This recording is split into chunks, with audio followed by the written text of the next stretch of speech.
Hello everyone and welcome back to Soul Standing. My name is Beth and today is Writing Wednesday. I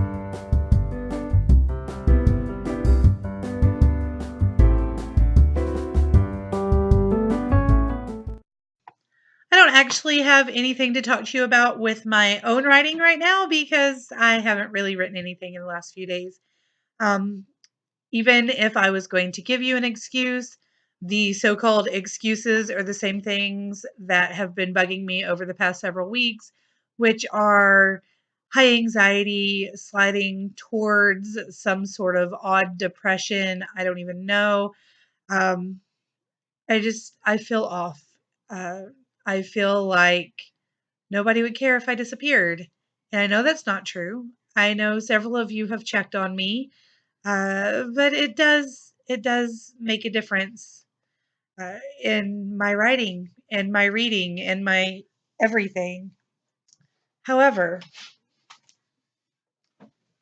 let's talk about something else. First of all, this is Boo Kitty. She joined our family yesterday. Isn't she gorgeous? She's a little toot toot. Um, you already know my daughter and my dog. Now we have a kitty cat, so it's just a big old happy family. And the other thing is the topic that this video is actually going to cover, and that is my 3 favorite pieces of writing advice. The first piece of advice is something that I'm going to paraphrase from Joss Whedon, who is one of my absolute favorite screenwriters of all time. He has been the genius behind several of my favorite things, from the movie and television show Buffy the Vampire Slayer to Marvel movies, Firefly, anything in between. That man writes it. And he doesn't just write things he knows. You know, one of the biggest pieces of advice for people at least beginning to write is write what you know, and then you can branch out later if you feel like you want to. And I feel like that's why we have a bunch of sappy, insta love, poorly written contemporary YA novels, honestly.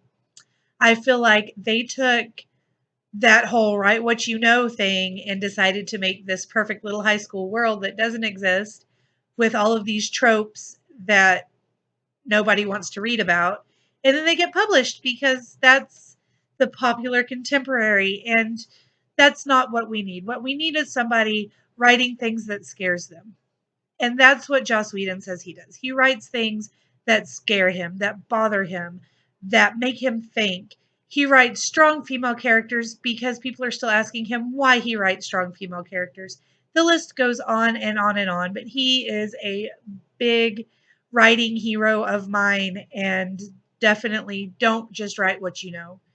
Write what scares you. Write to understand things. Write to be understood. Don't just put yourself in a box and lock the door.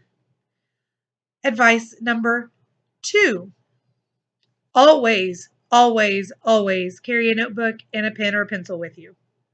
Multiple pens and pencils, a couple of notebooks, just all the time.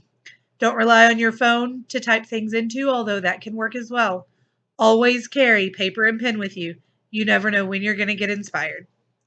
And number 1, anything that feels like you want to write it down, write it down. If you have a story that you're working on and all of a sudden you turn around and you see the way the leaves are falling and you think of a really cool line that doesn't go anywhere in what you think you're writing right now, still write the line down. Have a notebook or a notepad that is specifically for these random flights of writing fancy, and use it to write those lines down on. And then later you can go back and look at it, and it might spark a poem or a short story or a new novel, or it might actually fit in the book you thought it wasn't going to fit in. Those are my top 3 pieces of writing advice. This has been a really weird Writing Wednesday, and I will talk to you guys again soon. Until next time, read something good, write something better, and I'll see you later. Bye.